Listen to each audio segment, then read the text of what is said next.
Hello, bookworms, and welcome back to your treasury of stories. The Bookworm Society of TBS brings to you another read aloud from its collection.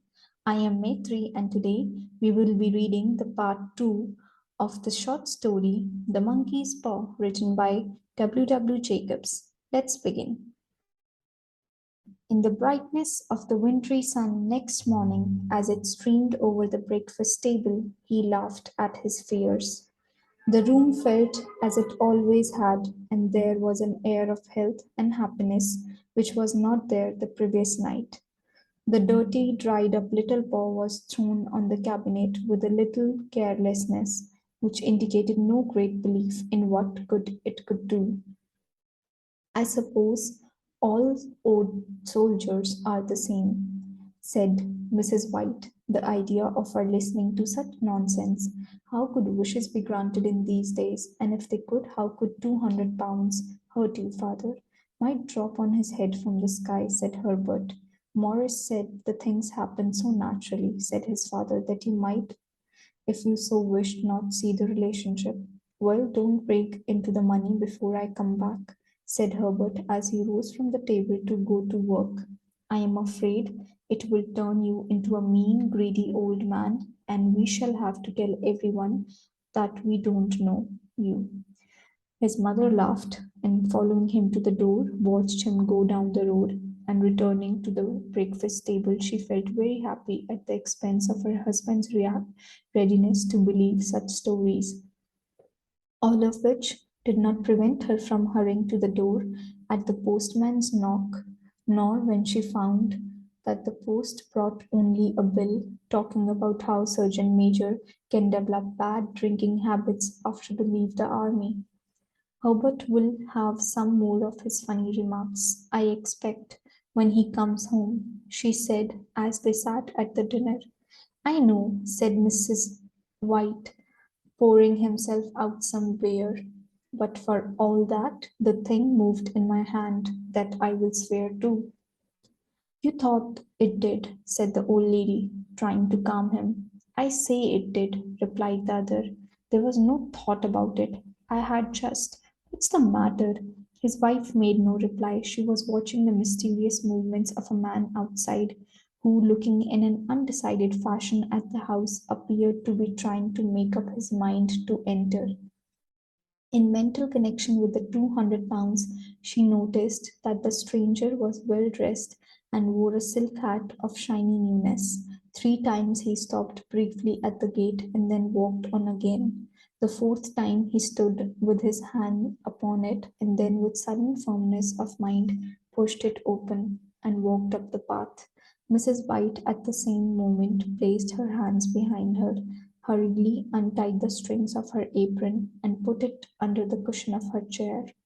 She brought the stranger, who seemed a little uncomfortable, into the room. He looked at her in a way that said there was something about his purpose that he wanted to keep secret, and seemed to be thinking of something else as the old lady said she was sorry for the appearance of the room and her husband's coat, which he usually wore in the garden. She then waited as patiently as her sex would permit for him to state his business, but he was first strangely silent.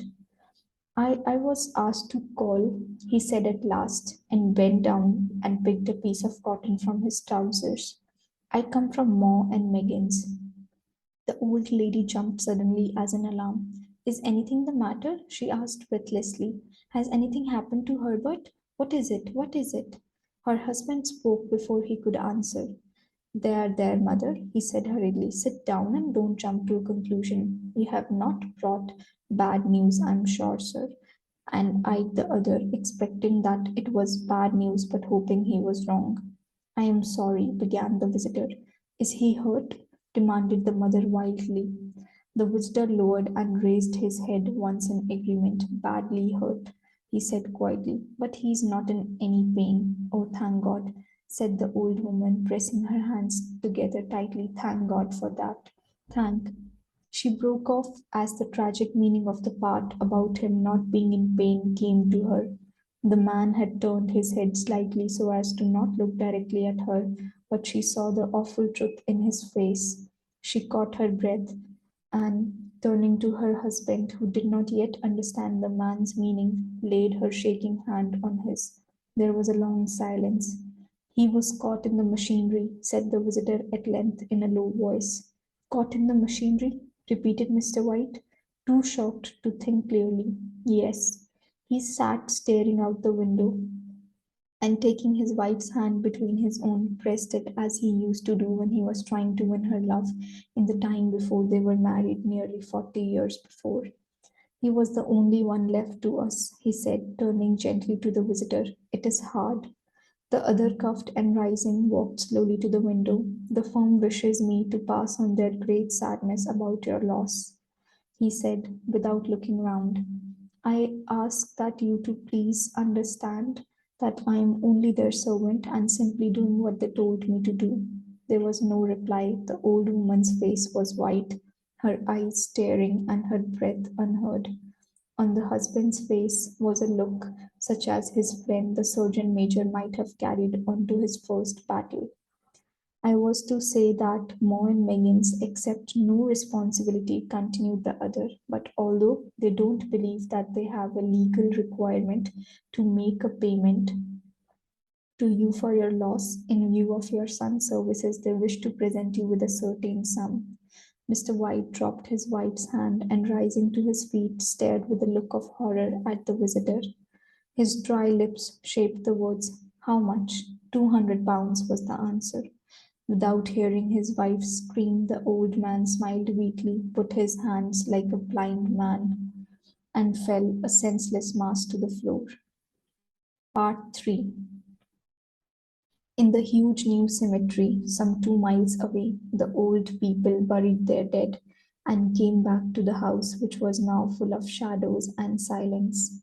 It was all over so quickly that at first they could hardly realize it and remained in a state of waiting for something else to happen. Something else which was to lighten this load too heavy for old hearts to bear. But the days passed, and they realized that they had to accept the situation, the hopeless acceptance of the old. Sometimes they hardly said a word to each other, for now they had nothing to talk about, and their days were too long to tiredness. It was about a week after the old man, waking suddenly in the night, stretched out his hand and found himself alone. The room was in darkness, and he could hear the sound of his wife crying quietly at the window. He raised himself in bed and listened. Come back, he said tenderly. You will be cold. It is colder for my son, said the old woman, who began crying again. The sounds of crying died away on his ears. The bed was warm and his eyes heavy with sleep.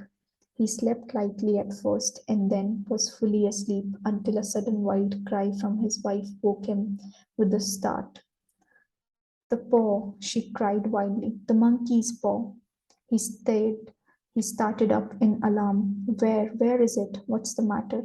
She almost fell as she came hurried across the room toward him.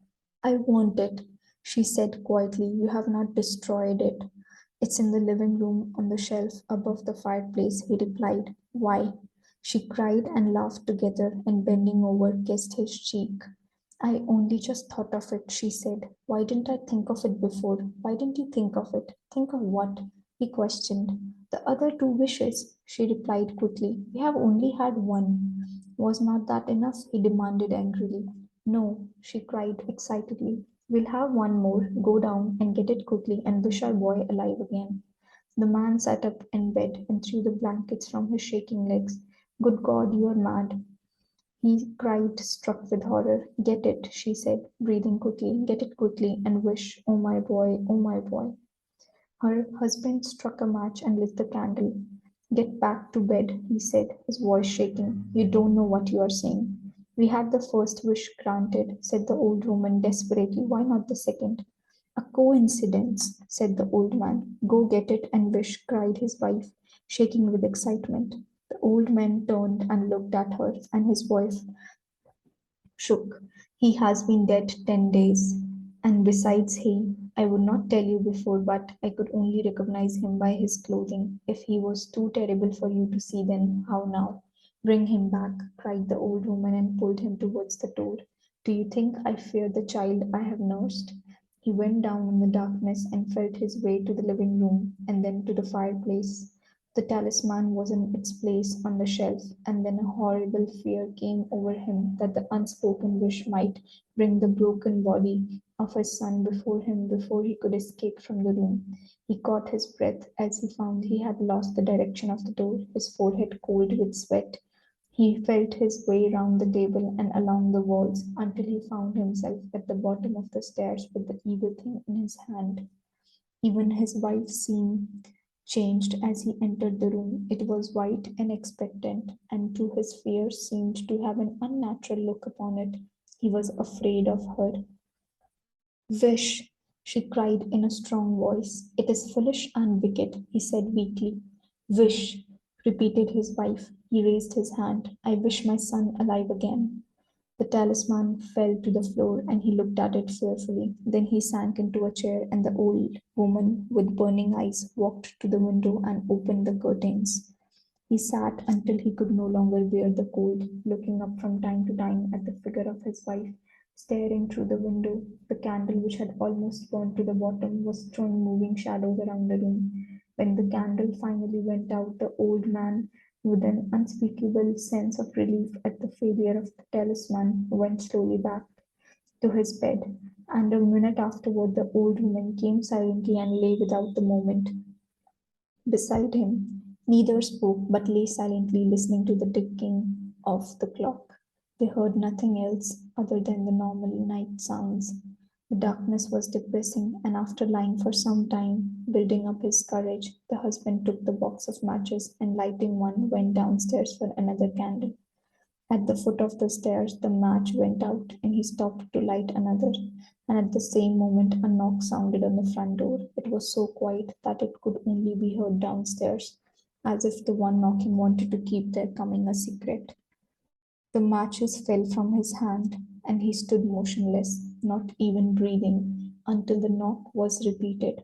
Then he turned and ran quickly back to his room and closed the door behind him. A third knock sounded through the house. What's that? Cried the old woman, sitting up quickly. A rat, said the old man shakily. A rat. It passed me on the stairs. His wife sat up in bed listening. A loud knock echoed through the house. It is Herbert, she screamed. It is Herbert. She ran to the door, but her husband was there before her, catching her by the arm, held her tightly. What are you going to do? He asked in a low, scared voice. It's my boy, it's Herbert, she cried, struggling automatically. I forgot it was 2 miles away. What are you holding me for? Let go. I must open the door. For God's sake, don't let it in, cried the old man, shaking with fear. You're afraid of your own son, she cried, struggling. Let me go. I'm coming, Herbert, I'm coming. There was another knock and another. The old woman, with a sudden pull, broke free and ran from the room. Her husband followed to the top of the stairs and called after her as she hurried down. He heard the chain pulled back and the bottom lock open. Then the old woman's voice, desperate and breathing heavily. The top lock, she cried loudly. Come down, I can't reach it. But her husband was on his hands and the knees feeling around wildly on the floor in search of the paw. If only he could find it before the things outside got in. The knocks came very quickly now, echoing through the house, and he heard the noise of his wife moving a chair and putting it down against the door. He heard the movement of the lock as she began to open it, and at the same time he found the monkey's paw, and frantically breathed his third and last wish. The knocking stopped suddenly, although the echoes of it were still in the house. He heard the chair pulled back and the door opened. A cold wind blew up the staircase, and a long, loud cry of disappointment and pain from his wife gave him the courage to run down to her side and then to the gate. The street light opposite shone on a quiet and deserted road.